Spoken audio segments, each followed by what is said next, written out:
Chapter 16 Changes. Let no one imagine that my experiments in dancing and the like marked a stage of indulgence in my life. The reader will have noticed that even then I had my wits about me. That period of infatuation was not unrelieved by a certain amount of self introspection on my part. I kept account of every farthing I spent, and my expenses were carefully calculated. Every little item, such as omnibus fares or postage or a couple of coppers spent on newspapers, would be entered, and the balance struck every evening before going to bed. That habit has stayed with me ever since, and I know that as a result, though I have had to handle public funds amounting to lakhs, I have succeeded in exercising strict economy in their disbursement, and instead of outstanding debts, have had invariably a surplus balance in respect of all the movements I have had. Let every youth take a leaf out of my book and make it a point to account for everything that comes into and goes out of his pocket, and like me, he is sure to be a gainer in the end. As I kept strict watch over my way of living, I could see that it was necessary to economize. I therefore decided to reduce my expenses by half. My account showed now numerous items spent on fares. Again, my living with the family meant the payment of a regular weekly bill. It also included the courtesy of occasionally taking members of the family out to dinner and likewise attending parties with them. All this involved heavy items for conveyances, especially as if the friend was a lady, custom required that the man should pay all the expenses. Also, dining out meant extra cost, as no deduction could be made from the regular weekly bill for meals not taken. It seemed to me that all these items could be saved, as likewise the drain on my purse caused through a false sense of propriety. So I decided to take rooms on my own account, instead of living any longer in a family, and also to remove from place to place according to the work I had to do, thus gaining experience at the same time. The rooms were so selected as to enable me to reach the plane of business in foot in half an hour, and so save fares. Before this, I had always taken some kind of conveyance whenever I went anywhere, and I had to find extra time for walks.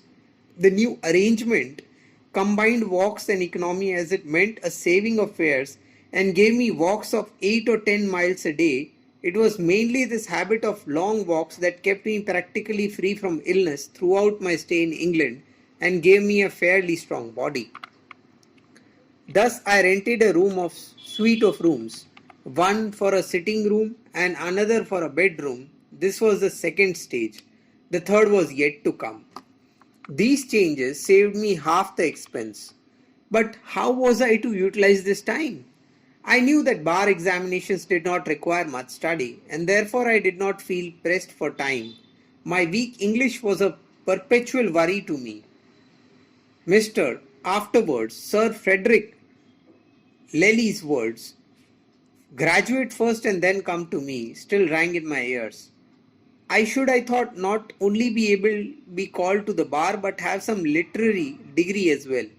I inquired about the Oxford and Cambridge University courses, consulted a few friends, and found that if I get elected to go to either of these places, that would mean greater expense and much longer stay in England than I was prepared for. A friend suggested that if I really wanted to have the satisfaction of taking a difficult examination, I should pass the London matriculation. It meant a good deal of labour and much addition to my stock of general knowledge without any extra expense worth the name. I welcomed this suggestion, but the syllabus frightened me. Latin and a modern language were compulsory. How was I to manage Latin? But the friend entered a strong plea for it. Latin is very valuable to lawyers. Knowledge of Latin is very useful in understanding the law books, and one paper in Roman law is entirely in Latin. Besides, knowledge of Latin means greater command over the English language. It went home and I decided to learn Latin, no matter how difficult it might be. French I had already begun, so I thought that should be the modern language. I joined a private matriculation class. Examinations were held every 6 months and I had only 5 months at my disposal. It was an almost impossible task for me, but the aspirant, after being an English gentleman, chose to convert himself into a serious student. I framed my own timetable to the minute, but neither my intelligence nor memory promised to enable me to tackle Latin and French beside other subjects within the given period. The result was that I was ploughed in Latin. I was sorry but did not lose heart. I had acquired a taste of Latin. Also, I thought my French would be all better for another trial and I would select a new subject in the science group. Chemistry, which was my subject in science, had no attraction for want of experiments, whereas it ought to have been a deeply interesting study. It was one of the compulsory subjects in India, and so I had selected it for the London matriculation. This time, however, I chose heat and light instead of chemistry. It was said to be easy, and I found it to be so.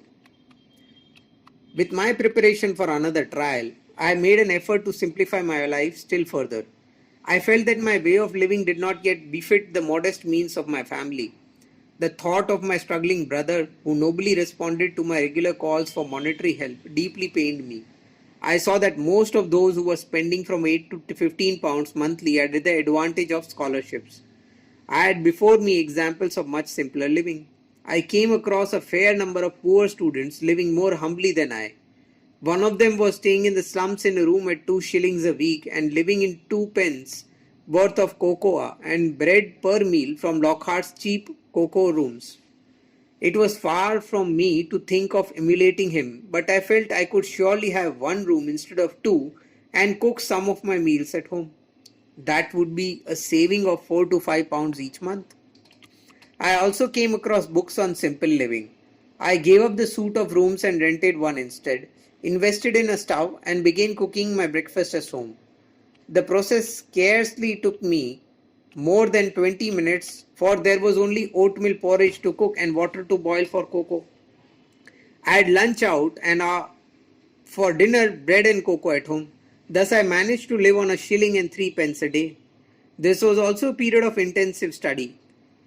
Plain living saved me plenty of time and I passed my examination. Let not the reader think that this made living made my life by any means a dreary affair. On the contrary, the change harmonized my inward and outward life. It was also more in keeping with the means of my family. My life was certainly more truthful and my soul knew no bounds of joy.